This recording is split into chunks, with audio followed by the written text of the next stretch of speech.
Uh-oh.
Okay, we'll start with this. What is the World Boxing Council's official address to Zuffa Boxing ahead of their launch next year?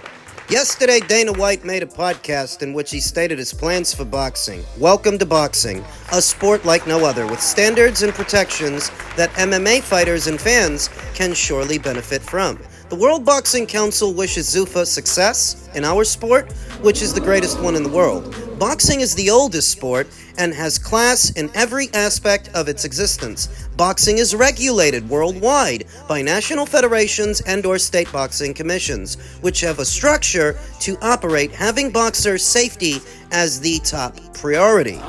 Boxing regulators exist to also protect boxers and make sure that no conflicts of interest get in the way of justice and fairness. In the United States, where Zuffa will function, boxing operators fall under federal law known as the Muhammad Ali Act, and all promoters must abide by the law, unlike MMA, where a company can operate without such strict federal guidelines and regulations. Boxing is the sport of the poor of the world. It's a global platform that begins with amateur and Olympic-style boxing, with the dream to capture Olympic glory. Then those who turn professional have the dream to capture the green and gold world championship. Boxing is a global sport with a huge platform, including promotional companies such as Don King, Bob Arum's Top Rank, PBC, Queensberry, Golden Boy, Matchroom, Taken, Zanfer, Eye of the Tiger, and many more international promoters and hundreds of regional ones.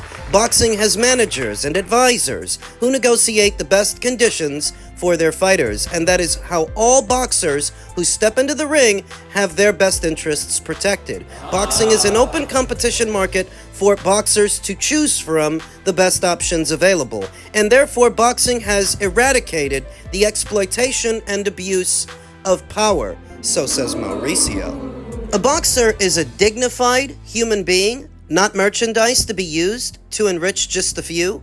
Boxers put their lives at stake in the ring, deserve the best care and protection, and must be respected, supported, and appreciated. Boxing is going through a golden era, with an incredible number of superstars such as Terence Crawford of the United States, Canelo of Mexico, Usyk of Ukraine, Inoue of Japan, and so many more world champions who have boxing fans around the world in complete excitement.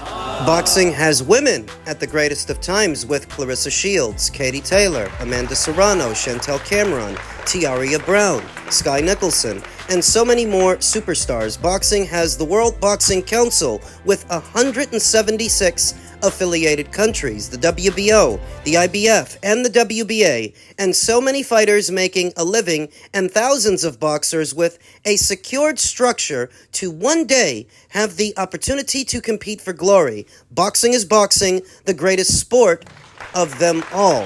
What was the point of this long-winded address? Beats me. Sift through the pleasantries and let's get to the point.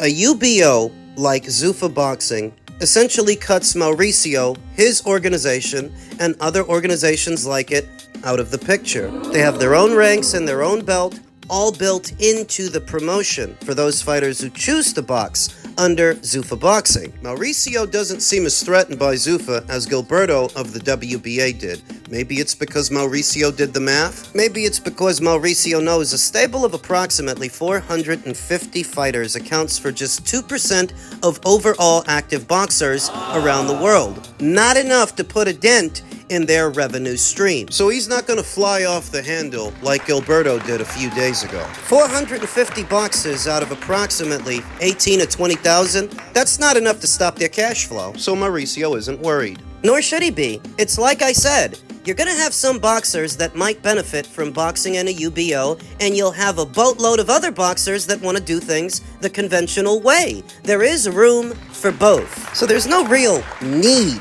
emphasis on need, to take a hardline stance with Dana White and Zuffa Boxing when we don't even know if this is going to work. Throw a lot of money at it. It's just going to be the Contender on steroids. Pro Box on steroids. Granted that any UBO that forms cuts into the World Boxing Council's bottom line, you don't yet know how effective they will or won't be in doing so. So don't go having a tantrum just yet. It could all end up being much ado about nothing. In men's middleweight news, Janibek versus Lara, unification in talks.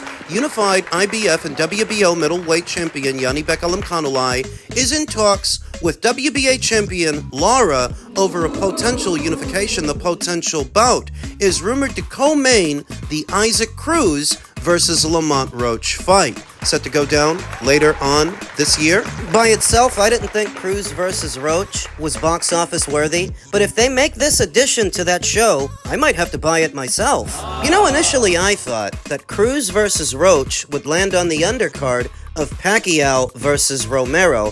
That's how I thought they were going to package that. That would be the co-main. The reason for it, Pacquiao versus Romero is rumored to be going down later on this year, towards the end of it. And they would obviously bill that as a pay-per-view. So when you consider that they're not going to do two pay-per-views in the same month, I don't think. Cruz versus Roach and Pacquiao versus Romero. Because the PBC is only doing a few shows at a time now, they bunch all their guys together, try to stuff the card. These are just rumors and should be treated as such. They're saying Janibek versus Lara will be the co-main to Cruz versus Roach, just on the predication that that's how it happens.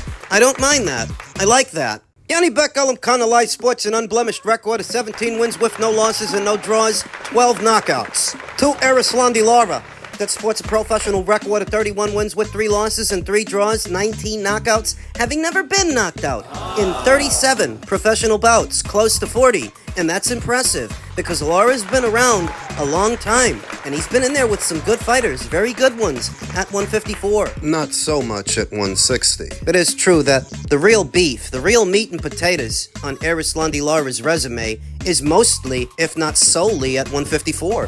Big part of the reason Lara's been so successful at 160 is because he barely fights, and when he does fight, it's never against anybody really good up there. Not that there are that many good guys up there, because there ain't. So Arislandi Lara only fought once in 2020, only once in 2021, only once in 2022, didn't fight at all in 2023, fought 2 times in 2024. 2024 was the most active that Lara had been in recent times, in recent memory. He's still coming off that knockout win over Danny Garcia in September of last year. In that way, it's already been a year since Lara's last fight, and the night of, if they get this fight over the line, it will have been over a year's time since Lara's last fight. Lara, who's already significantly older than Janibek Alimkhanalai. So they're shipping Janibek over to PBC. That's the rumor. You can tell that Top Rank, they've been phoning it in with Janibek for a while now. I mean, they shipped him out to Australia for the Mikhailiovic fight. Then they shipped him out to Kazakhstan for the last guy that he fought. Now they're shipping him out to the PBC. It's like they've done what they can, but now they know there's only so much they can do. This guy's a unified champion, but nobody seems to care. This fight with Lara goes down towards the end of the year. It will be Janibek's second ring appearance this year. The first was the Anuel Namasenge fight back in April. Would close out the year, theoretically, with a unification match, and that's what he's been wanting. Most people assumed that when Janibek said he's got big news coming up, he was talking about Carlos Adames. I told you, I don't think he's talking about Carlos, I think he's talking about Lara. I don't know what the hell Carlos is doing. Frankly, I don't care. Can Janibek get the job done as the away fighter? Lest we forget, if this rumor checks out, Lara will be the house fighter on home soil, PBC soil. Can we trust Janibek to get the job done in this situation? Lara's never been knocked out. I never say never. Tell you what I think. A prime Lara probably would have boxed Janibek's socks off. A prime Lara. But at 42, going on 43 years old, however old he is now, he's not in his prime anymore. He's well past it. You can tell. Lara used to be a lot more agile, a lot more mobile. He used to move around a lot more. Now, he holds his feet, sits on his punches. Doesn't move around as much. I'd wager it's hard to do that at 42 or 43. I think that's going to make him that much easier to get to for Janibek That Lara, he just don't got the legs that he used to have. Can't move around as easily. I think that makes him an easier target for Janibek Lara would be the biggest puncher that Janibek would have faced. Don't forget that Lara can punch. He's one of the few pure boxers that can. Lara would be, to date, the biggest puncher that Janibek would have fought. So he needs to have his wits about him. I'm still picking him to win. I'm still picking Janibek to outwork the significantly older, less active fighter in Lara. As stated, it's been a year since Lara's last fight. He ain't getting any younger. He's not that active in a round either. Lara never had much of a work rate. Janibek does. He's gonna press him, he's gonna squeeze him, he's gonna crash the pocket, put punches in there, try to. X's and O's. Lara is the better boxer in terms of X's and O's. But in terms of a physical specimen, Janibek is the physical specimen here. Bigger, younger, stronger, I'd say. Meaner, too. I like Janibek to win, and win by way of knockout. I'll tell you what they should do, though. I tell you, if Canelo does the rematch method, I'll tell you what they should do. Not they should do, but my personal opinion to make it better. Fight Eubank after the Ben fight. I think he'll mop the floor with Eubank, and then it'll give more self-belief. You have the surgery, whatever you have to have. Beat Eubank, because now you don't have a title, so it's not like a waste of time to defend titles against Eubank. Beat Eubank, and that creates a mystique again. Like, oh, Canelo's back. He's destroyed somebody. He's looking good. Now he's ready for Crawford, because you see the way his shoulder looked in this fight, the way his elbow looked in this fight. He looked great against Eubank, again, theoretically speaking. And then you sign the Crawford rematch. Meantime, Crawford gets a little bit older, because remember, Crawford is older to begin with. And then you make the rematch. I think if you're going to go this route, again, this is all hypothetical here. Right. But if you're going to go this route, I think maybe that's the way to go. Fight, get the surgery. Meantime, Eubank and Ben do the rematch. You expect Eubank to win again. And then fight Eubank, win that fight, which would be expected, and where you could maybe even look great doing it, and that creates a selling point. Now we're ready. Now Crawford's going to get it. Right. And then, that's a selling point. Personally, I don't think it makes a difference. I think he loses easily again. But what I'm saying is, if I'm trying to build the product for the rematch, maybe I'm thinking that regard. I think that would be a good idea to do it that way. For all this talk of a Canelo versus Crawford rematch, I've yet to hear Canelo Alvarez himself address that possibility in the days and weeks, because it's been about 3 weeks since they fought. I ain't heard Canelo Alvarez make no mention of running it back with Terrence. For me, it was a pretty lopsided loss. Terrence won that thing wide, kind of like Dimitri Bivol when he beat Canelo Alvarez, and he beat him wide. And, Canelo never fought Dimitri again. So who says he's going to fight Terrence again? All we've heard about in the days and weeks that have followed Canelo's loss to Terrence was about his elbow, that he's going to have elbow surgery. According to Malignaggi, that could be a potential angle to sell a second fight. That, Canelo went injured and his elbow was all messed up. Maybe you need to start putting a conversation starter for a rematch, and in order to make a selling point for a rematch, you can do this time Canelo's going to have his left hand, and you know what happens when Canelo has his left hand, and the Triple Clown posse, the Triple C posse, the Canelo Clown Brigade will start believing again, and that's fine. That's what you need to make big business. That's what you need to create the rematch conversation, and maybe possibly that's what they're trying to angle to. I think if Canelo needs a surgery and he gets it better, then that's, again, it's a conversation starter. I don't think it makes a difference personally. I don't think it's going to make a difference. But hey, if you're going to try to angle at a rematch, the fight was so one-sided that ultimately you need to angle it in a certain way where you have a belief for a selling point. Not that today selling points don't matter. I mean, Gervonta Davis fights Uber drivers every pay-per-view, and it's still on pay-per-view. So you don't really need that today. They can just make a pay-per-view regardless. But I think when it comes to a Canelo pay-per-view, there's always something stellar about it, a lot of selling points. So I think you start the conversation now, and you start to water it a little bit. It grows. There's a root. It grows. And then by the time you get to the next pay-per-view, if you make that rematch, you have a selling point. These are just my thoughts. I'm a fan of Canelo, and I'm a fan of Crawford. As a fan of both, I don't actually want to see a rematch, and I don't think it goes any differently if they run it back. Same with Dimitri Bivol. If Canelo Alvarez would have decided to fight Dimitri Bivol for a second time, I think he would have lost for a second time. And I think the same is true of Terence Crawford. Fights him again, he loses again. I like Paulie's initial idea that maybe Canelo should look at Chris Eubank. If Chris Eubank Jr. beats Conor Benn for a second time, he then becomes the ideal opponent for Canelo to make his UK debut. Fight over there. In previous instances, Canelo has expressed an interest in boxing abroad, boxing in front of a UK audience. That would make either Chris Eubank Jr. or Hamza Shiraz the ideal opponents for Canelo to travel abroad and go on a world tour. Him not being undisputed champion anymore, he's not holding anything up, and he's not being bogged down by mandatories, so he's free to do whatever he wants to do. And I think if he fought Chris in the UK or Hamza in the UK, I think those UK boxing fans would like to come out. I think they would like to see him in person. I think those could be big events for Canelo Alvarez, who is in the twilight of his career, the same as Terence. As a boxing fan and a fan of both fighters, I don't need to see a sequel. That would be a rematch for the sake of a rematch, you know? There's really no point. Crawford won emphatically enough. We don't need a second fight.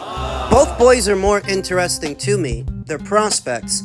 If it's against other people, not each other, yeah, I'd be more interested in seeing Canelo versus Shiraz than Canelo versus Crawford. And I'd be more interested in Crawford versus Janibek, rather the winner of Janibek versus Lara. 3 of the 4 major titles at middleweight. That is more interesting to me than a rematch for the sake of a rematch. Oh, gracias. Canelo Alvarez's elbow surgery will see him benched for the foreseeable future. They were planning on bringing him back as soon as February. That is now off the table, so he will proceed on his regular schedule, likely to return in May, when he usually fights. Meanwhile, with Terence, we don't know what Terence is going to do, but he did mention moving down to middleweight. So maybe he does that, and maybe we see him back in the ring before May. Say he comes back at some point in the first quarter of next year, then Canelo comes back in the second quarter of next year. I'd call that a good schedule. And boxing needs one because things have been a bit dry lately. Thus, addressing the potentiality of a second fight between them, me personally, I don't want to see one. I don't need to see one. What's done is done. Terence won, and it's time to move on.